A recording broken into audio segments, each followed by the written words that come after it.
Twinkle, twinkle, little star, how I wonder what you are. Up above the world so high, like the diamond in the sky. Hello and welcome to my channel. Thank you so much for joining me on my program once again. I appreciate you wherever you're connecting from. If you're joining me from Africa, Asia, Europe, America, or any part of the world, I really do appreciate you. Please, after watching the video, go to the comment section and leave your comment. Say it the way you feel it. Express yourself. Whatever be your contribution, put it down there. Just say it the way you feel it. It's all welcome. You can criticize if you so desire, but make sure you do it constructively, so that we can be able to understand from each other and give you a better program.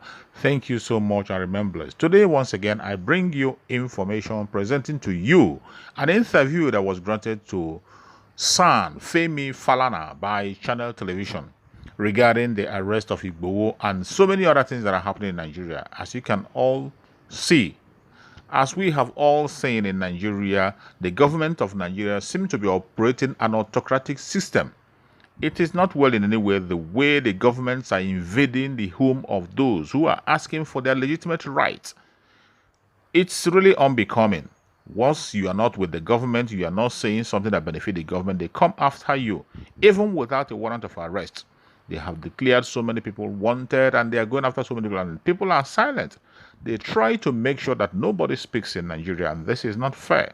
It is not fair in any way. So I want to share with you what the senior advocate of Nigeria, Femi Falana, has to say about the situation on an interview that was granted to Channel Television. Let us watch what he had to say, and then after watching, go to the comment section and leave your comments. Say it the way you feel it. Let's see how we can be able to have peace in that contraption called Nigeria. Let's watch together. What's your assessment? Because it's one of the issues that the governors of the southern region raised today as to the operation of security agencies, and they are demanding that if there will be any operation of the security agencies, the chief security officer of the state, the governors, should be informed. With what happened in Ibadan, the raid on Sunday Igboho's house, and the rally we saw in Lagos, what is your assessment and what's your take? Well, I think it is a decision that is coming rather late. Governors are chief security officers of their states in line with the provisions of the Constitution. And in the case of AG Anambra State, Attorney General of Anambra State, and Attorney General of the Federation, when Governor Ngige of the then Anambra State was kidnapped, with the connivance of a chief police officer, the state governor went to court, and the Supreme Court made the point that commissioners of police in each state are under the control of the governor, and they must take directives from the governor. In the case of Inspector General of Police and ANPP, the Court of Appeal made the point that when it comes to public meetings in every state, rallies in every state, demonstrations, the governor has the last say. That as a matter of fact, the name of the IG, Inspector General of Police, is not mentioned in the Public Order Act. But what has happened over the years, even when the party of a governor of a state wants to hold a rally, you get a directive from the Inspector General of Police in Abuja that cannot read. So I think our governors are beginning to appreciate that they are the chief security officers in the state. By the way, Sheung, every state government in Nigeria has a security council. The governor is the chair. The commissioner of police is a member. The director of state security service is a member. All the military commanders in that state are members. What is more, we have the Nigerian Police Council, headed by the president. The president is only the chairman. The 36 state governors are members.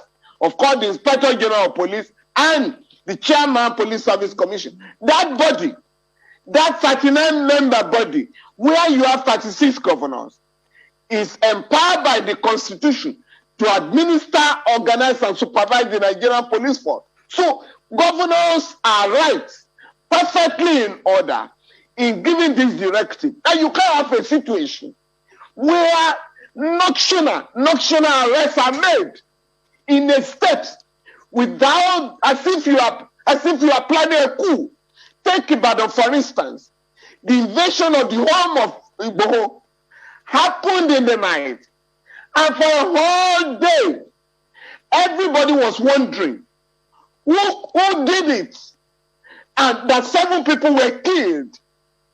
People were arrested and abducted at 2 a.m. The governor of the state wasn't aware. So everybody was trying to find out, calling security agencies, who's done it. Only for the state security service to issue a very provocative statement. After almost 12 hours, to say we did it, we killed 2 people, we raided a house. Oh, somebody attempted to resist arrest, and you killed 2 people? Now, the governor of the state wasn't aware. And I think what is being said, in 2016, judges were arrested in the dead of the night. And I came out on that occasion to warn that having regards to what had happened in Ghana, I think in 1981 or thereabout, where 4 judges were abducted in the dead of the night and killed, that we must stop this. In my own personal case, I was once arrested in the dead of the night in Lagos. Dr. Beko and some people was arrested in the same night. I was dumped on Badagry, Epe Road, while Dr. Beko was dumped somewhere on Badagry Road.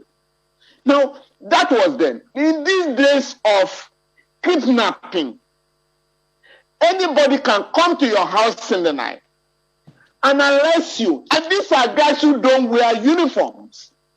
But Mr. Falana, Mr. Falana, does what you're saying, does it apply to the DSS? Because the Department of State Services, in some other crimes, I mean, they're perhaps renowned for some operations that are not very clear to the eye in terms of being open like your police officers in uniform. Does this case apply to them, that they need to make some of the operations public? No, there is no law in Nigeria that allows you to arrest anybody in the dead of the night. I mean, you are not planning a coup. You are not armed robbers. I mean, and I did say this when the judges were arrested. If you are going to arrest a judge, as they did in 2016, what stops you from staying around the premises? Or you want to be sure, oh, the man is not going to escape. You stay around the premises. If he's going to drive out, you just simply accost him. Your lordship, your attention is needed. We must be civilized. These are very dangerous legacies of military dictatorship in our country. There is no provision unless a crime is being committed in the night. You cannot go there and arrest. In this case, you are required by law to have a warrant of arrest, a search warrant. Mr. Falana, let's assume that the DSS had a warrant of arrest. Could they have gone to Igbo's house without a warrant of arrest? Of course, that's what they did.